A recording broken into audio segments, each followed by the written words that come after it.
Stop waiting for 2026. It already exists. Your future self is not ahead of you in time. It is a state, and you can occupy it tonight. Most people live as if the future is something distant, something they must patiently wait for, earn, or somehow arrive at after enough time has passed. They imagine life moving forward on a straight line, carrying them along whether they like it or not, as if tomorrow holds a power that today does not. This assumption is rarely questioned, yet it silently governs almost every decision, every hope, and every delay. You are taught to prepare for the future, plan for it, worry about it, and eventually meet it. But almost never are you told that the future is not something you move toward at all, it is something you enter.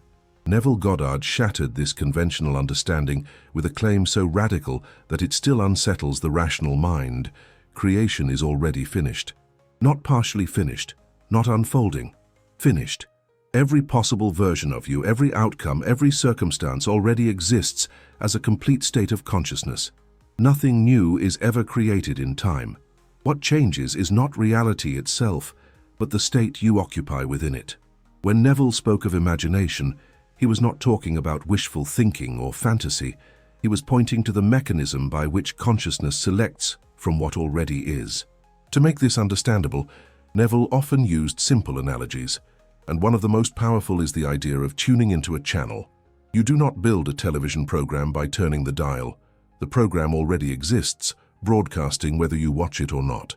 Your only action is selection. In the same way, you do not construct a new life piece by piece through effort and time. You select a state, and by occupying it, you experience what is already present within that state. The struggle then is not in making something happen, but in choosing where you are tuned. This is why the idea of your 2026 self must be understood correctly from the beginning. It is tempting to hear that phrase and immediately think in terms of years, calendars, and waiting, but Neville would tell you that 2026 is not a time problem at all. It is a state of consciousness problem. The question is not how long it will take to become that version of yourself, but whether you are willing to assume the state in which that version already exists. Time does not stand between you and your future. Only identity does. Modern neuroscience has arrived at this same truth from a different angle. Dr. Joe Dispenza teaches that personality creates personal reality, and that as long as you remain the same self, you will continue to produce the same life. Change the self, and you change the timeline. When your thoughts, emotions, reactions, and self-concept remain anchored in the past, your future can only recycle what has already been familiar. But the moment the self changes, the body, the brain, and the environment begin to reorganize around that new identity. This is where the idea of living in the END becomes crucial. Living in the end does not mean pretending, forcing positive thoughts, or denying present circumstances. It means assuming the feeling and identity of the wish fulfilled so completely that it becomes your psychological home. When you do this, time collapses. The long, exhausting process you believed was necessary begins to compress because you are no longer moving toward a result. You are moving from it. The future stops being a destination and becomes a point of origin. What you are about to explore is not a method for manifesting something someday. It is a way of understanding that the version of you call future already exists now, fully formed, complete, and accessible. The next 30 days are not about chasing outcomes, but about stabilizing a new identity. And once you see that, once you truly grasp that the end is not ahead of you but available to you, the entire structure of your life begins to loosen, reorganize, and quietly shift in ways that no amount of waiting ever could. There is a subtle but powerful belief hiding beneath the way most people think about change, and it sounds harmless at first. It says that time is the force that produces transformation, that if you wait long enough, work long enough, or endure long enough, something different will eventually appear. Yet when you look closely, time itself has never created anything. Time does not heal, does not improve, does not evolve a life. It only reveals what is already being assumed. The future does not arrive carrying gifts. It simply mirrors the state you have been occupying all along. What we call time is largely psychological. It is a framework the mind uses to organize memory and expectation, not a creative power that rearranges reality on its own. When Neville spoke of time, he treated it as an effect, not a cause. The inner state comes first, and what you later call the future is merely the delayed reflection of that state. This is why people can spend years waiting for change, and yet find themselves repeating the same emotional experiences, the same patterns, the same disappointments. The calendar keeps moving, but the state remains the same. Imagine standing on a moving walkway at an airport, watching the destination sign slowly approach. The walkway is designed to help you move forward, but you decide not to take a single step because the sign says you will arrive later anyway. You stand still, convinced that time will do the work for you. Meanwhile, everyone else steps forward and reaches the end sooner, not because the walkway favored them, but because they participated in the movement. Waiting for the future works the same way. Time may be moving, but if your identity does not move with it, you are effectively standing still.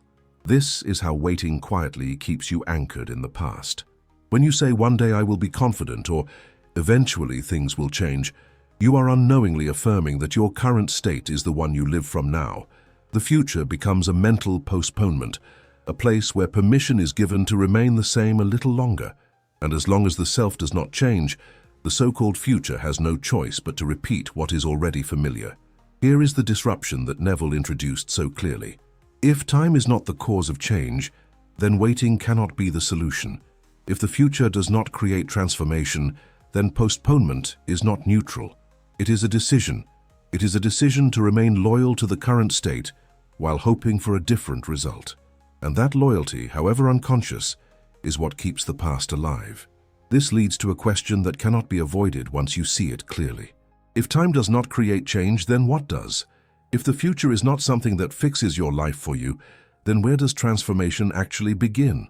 The answer does not lie ahead of you on a timeline. It lies within the state you are willing to occupy now, because the moment the state changes, the future has already been rewritten. At some point, the mind must turn around and face a truth that feels almost backward at first. The version of you that seems distant, improved, confident, fulfilled, or successful is not waiting at the end of a long road. According to Neville, that version already exists as a complete state of being. Nothing about it is under construction. Nothing about it is missing. The only reason it feels far away is because you are not currently occupying the state from which that version is experienced. Distance, in this sense, is psychological, not real. Neville taught that all possible selves exist simultaneously, just as all possible outcomes exist simultaneously. You are not becoming something new in time. You are selecting which version of yourself you are conscious of being. This is the great reversal, because it removes effort from the center of transformation and replaces it with choice.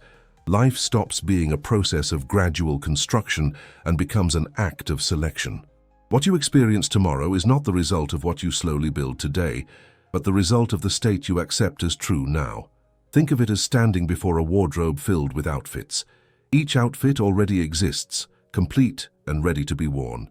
You do not sew the clothes while wearing them, and you do not wait for them to evolve. You simply choose one and put it on. The moment you do, your appearance changes instantly, not over time. Your future self works the same way. You do not manufacture that identity through struggle. You choose it by assuming the state that corresponds to it. This is why effort alone so often fails to produce lasting change. Effort tries to modify behavior while leaving identity untouched. Neville was not interested in surface adjustments. He was pointing directly at the level of being. The moment you assume a state, you accept its thoughts, its reactions, its expectations, and its sense of what is natural. From that point on, the world must reflect it. Not because you forced it to, but because reality can only mirror the state you occupy. However, this reversal introduces a subtle but crucial requirement. Choosing a state is not an intellectual decision. It requires a specific mental posture. You cannot select a new identity while emotionally clinging to the old one. You cannot enter a future state while constantly checking the present for proof. The assumption must be lived from, not looked at. This is where the work truly begins. Not in doing more, but in allowing yourself to stand where the future version of you already stands and letting the rest reorganize around that choice. Your future state is listening right now. Subscribe and stay aligned with the version already chosen. When Neville spoke of assumption, he was not referring to repeating phrases or convincing the mind through force. He was pointing to something far deeper and far more subtle. Assumption in his teaching is identity. It is the quiet agreement you have with yourself about who you are and what is normal for you to experience. You do not affirm what you already assume. You live from it without effort. And this is why living in the end is not about trying to make something happen, but about allowing a new sense of self to take precedence. Most attempts at change fail because they focus on behavior while leaving identity intact. People rearrange the surface of their lives while the operating system underneath remains the same.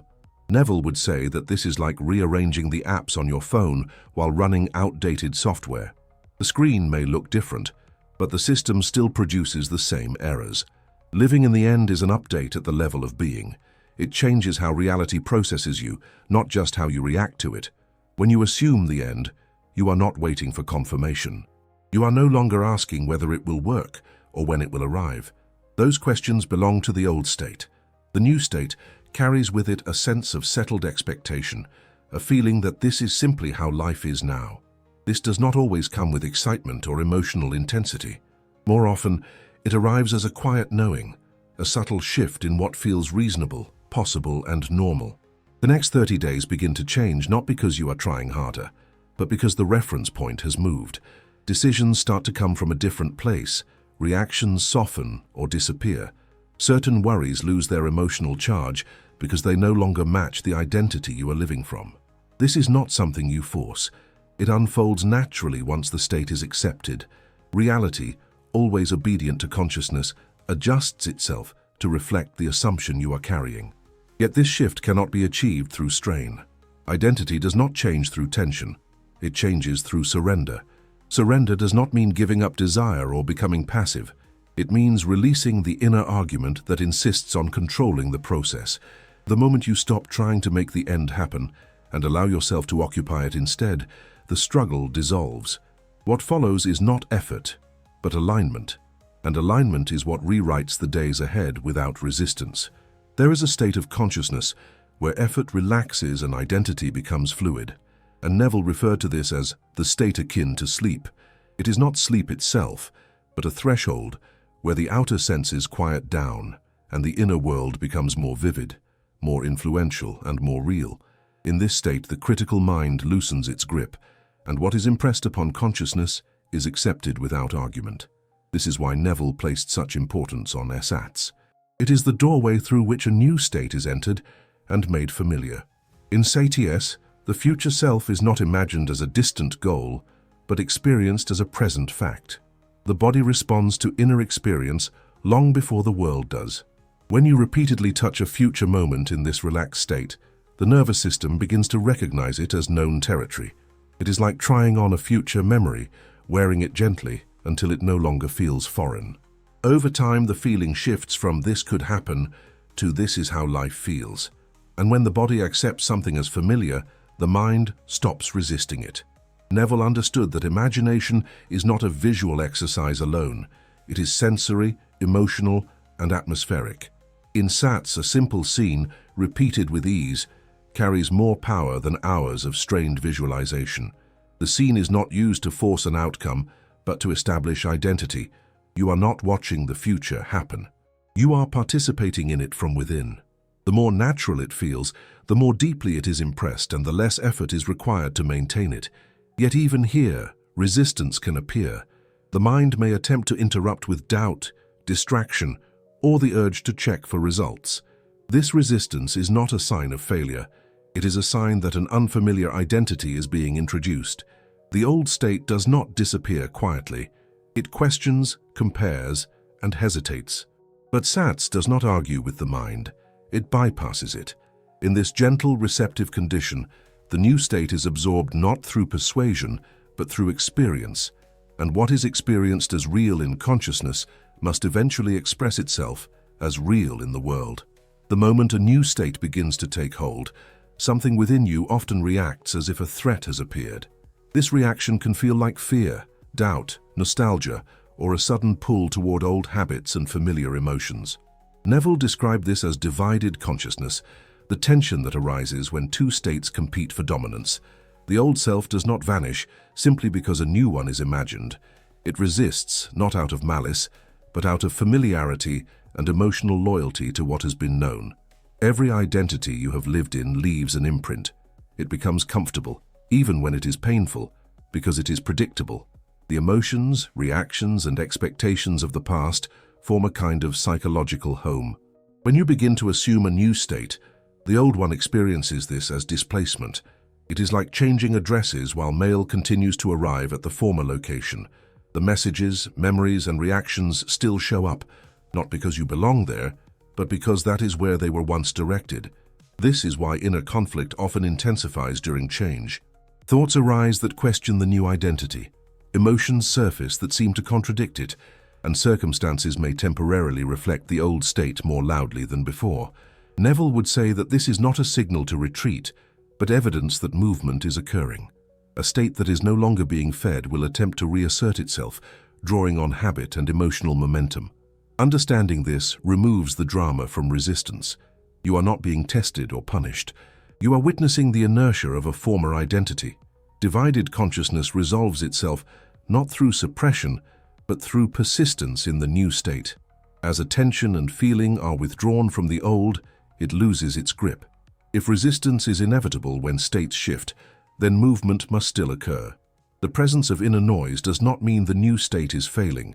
It means the old one is fading, and fading often makes itself known before it disappears.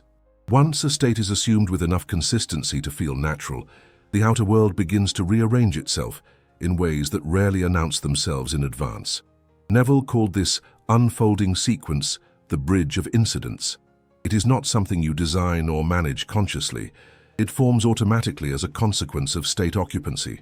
The bridge is simply life reorganizing itself to make the assumed state appear inevitable, logical, and ordinary in hindsight. What makes the bridge of incidents so often misunderstood is that it does not feel dramatic from the inside. There is no grand sign declaring that everything is working. Instead, small shifts occur. Conversations happen that would not have happened before. Opportunities appear without being chased. Certain problems dissolve without being directly addressed. The outer sequence feels almost casual, even though it is precise. Neville emphasized that you do not walk the bridge by willpower. You are carried across it by the state you live from. A useful way to understand this is through the analogy of navigation. When you enter a destination into a map, the system immediately recalculates the route. It does not argue with you or ask how you plan to get there. The moment the destination changes, the path changes. In the same way, the moment your assumed state shifts, life recalculates the sequence of events required to match it. You may not recognize the steps as part of a larger pattern while they are happening, but each one is aligned with the end already accepted. During the first 30 days, this restructuring often feels subtle. The mind may expect fireworks, but the bridge prefers quiet efficiency. The clearer the destination, the less resistance there is in the process. When the end is firmly assumed, there is no need for struggle or constant evaluation. The bridge forms behind the scenes, and what once seemed unlikely begins to feel ordinary. By the time the result is visible, it often feels as though it could not have happened any other way, because from the state you are now occupying, it is the only outcome that makes sense. There comes a point in the process of assuming a new state where something unexpected happens. The intensity softens. The urgency dissolves. The emotional charge that once surrounded the desire begins to fade, and if this moment is not understood, it can be misinterpreted as failure or loss of momentum. Yet Neville taught that this is not regression at all. It is confirmation. The disappearance of emotional hunger is one of the clearest signs that a state has been entered successfully. When something becomes real to consciousness, it no longer needs to be chased or emotionally fueled. In the early stages of assumption, feeling often comes with vividness. There may be excitement, relief, even joy as the new identity is first touched. This is natural because the state is still unfamiliar. Consciousness is noticing the contrast between where it has been and where it is now resting. But as the state stabilizes, it loses its novelty. What once felt extraordinary begins to feel ordinary. This is not because the desire has weakened, but because it has been fulfilled inwardly. The mind stops reaching toward what it now accepts as present. Neville referred to this condition as the Sabbath. The Sabbath is not something you force yourself into, nor is it a decision to stop imagining. It is the natural resting point that follows true assumption. In the Sabbath, there is a sense of inner completion. The question, will it happen, quietly disappears because it no longer makes psychological sense. Doubt fades not through argument, but through irrelevance. You do not argue about what you already know to be so. This emotional neutrality is deeply misunderstood in modern manifestation culture, where constant positivity is often mistaken for faith. Neville made it clear that emotional excitement is not proof of belief. In fact, persistent emotional intensity can signal that the desire is still experienced as absent. When something is genuinely yours, you do not feel compelled to think about it constantly. You live from it, not toward it. The calmness that replaces longing is not emptiness. It is possession.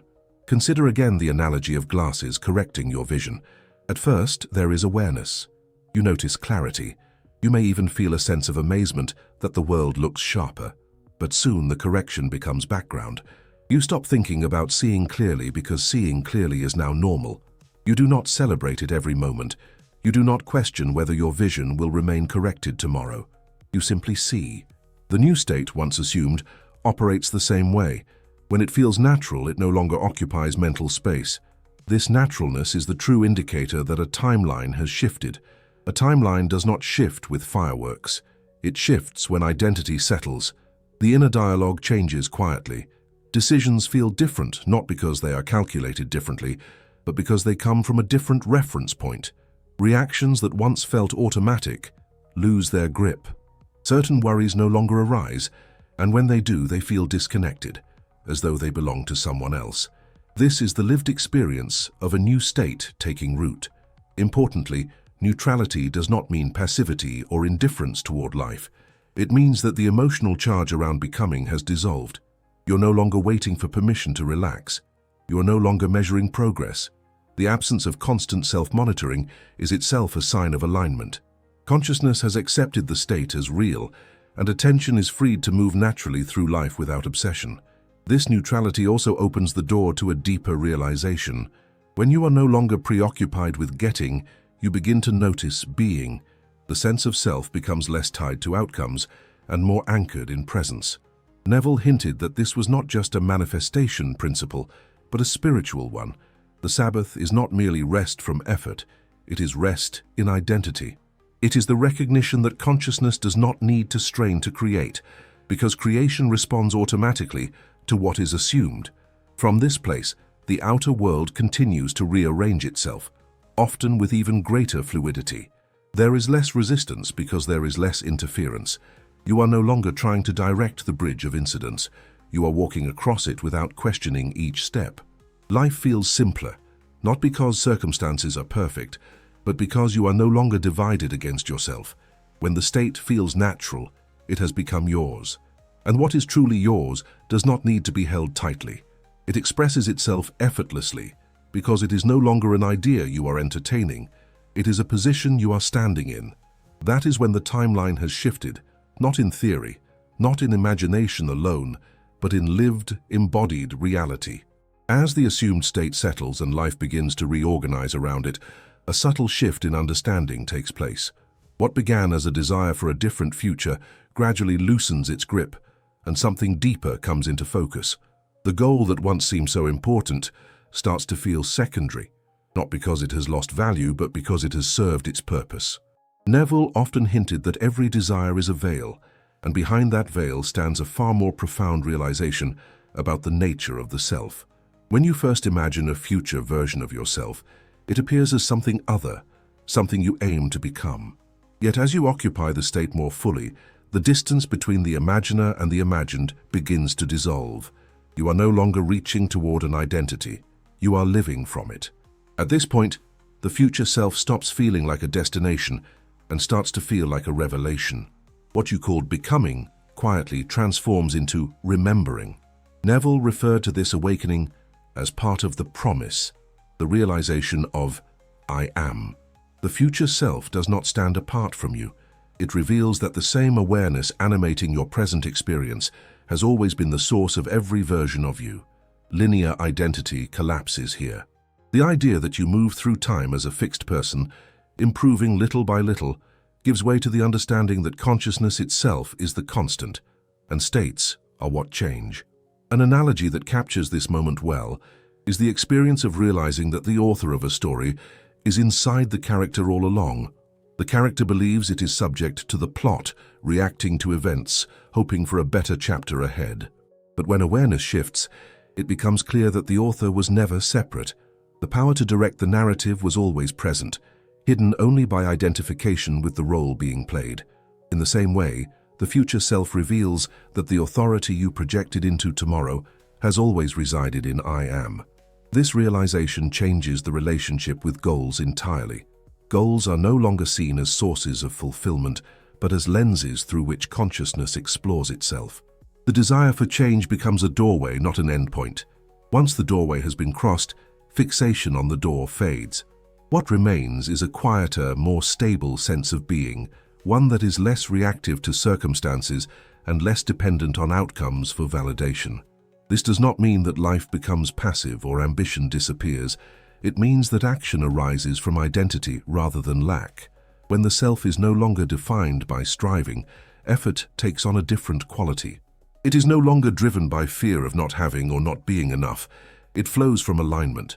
Neville emphasized that this is where imagination is most powerful, not when it is strained, but when it is relaxed and rooted in the awareness of being. As this understanding deepens, attention naturally turns to the present moment, not as a technique, but as a recognition that the point of power has always been here. The future loses its grip as a source of authority. What matters is not what will happen, but what is being assumed now. And this realization leads directly to what must be done tonight, not as a task or obligation, but as a return to the state where identity is chosen and consciousness rests in its creative source. Everything ultimately returns to a truth Neville expressed again and again. You do not move toward the future, you move into a state. The future is not something that approaches you with time. It is the echo of the position you occupy in consciousness now. When this is seen clearly, the pressure around timing begins to dissolve. Change is no longer something you wait for or chase. It becomes something that follows naturally from identity. This is why the idea of 30 days must be understood correctly. 30 days is not a deadline or a test imposed by time. It is a period in which a new identity is allowed to stabilize. Neville emphasized that reality does not respond to momentary enthusiasm, but to what feels normal and unchallenged within you. When a state is lived in consistently enough to feel ordinary, the outer world must reorganize to reflect it. Not because you force it to, but because it has no other function. Neville's mirror analogy explains this relationship with perfect clarity. The mirror does not initiate change. It reflects. The world does not decide what to give you. It responds to what you are conscious of being. As long as the inner image remains the same, the reflection cannot change. But the moment the assumed image shifts, the reflection follows automatically. This is not philosophy or metaphor, it is law. Dr. Joe Dispenza expresses this same principle in modern language when he teaches that personality creates personal reality. When identity changes, the brain, the body, and the environment begin to reorganize. Sustained inner change alters emotional patterns, biological responses, and external circumstances. From this perspective, living in the END is not escapism or imagination detached from life. It is addressing the cause rather than reacting to the effect. Seen this way, speed is never the goal. Time compresses on its own when resistance falls away. When you are no longer divided, no longer arguing with yourself internally, life moves with surprising efficiency. What once felt distant becomes inevitable because it is already assumed. Neville's instruction remains as simple and as demanding as ever. Assume the feeling of the wish fulfilled and rest. Rest does not mean doing nothing. It means no longer contradicting the state you have chosen. When consciousness rests in assumption, creation follows without strain. The future is not waiting for you. It reveals itself the moment you enter the state that already contains it.